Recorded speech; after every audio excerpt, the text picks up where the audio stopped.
សួស្តីបងប្អូនដែលមានពុកម្ដាយចាស់ចុះចរាយន្តណាកុំហួរញ៉ាទីឲ្យគាត់សុខចិត្តឲ្យគាត់ដើរហើយយើងទប់គាត់ពីក្រោយវិញដូចករណីជនជាតិនេះចឹងគាត់ចុះចរាយន្តកូនរុញក្អីចរាយន្ត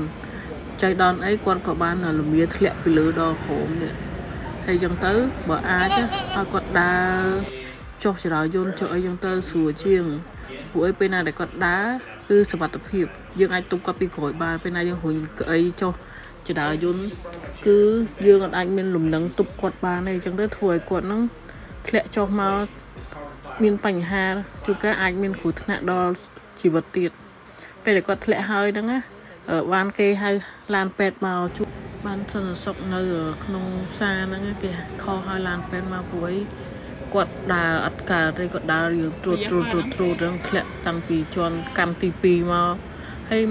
មិនគួរណារុញអាទៀសគាត់ចុះចរាយន្តអញ្ចឹងទេព្រោះអី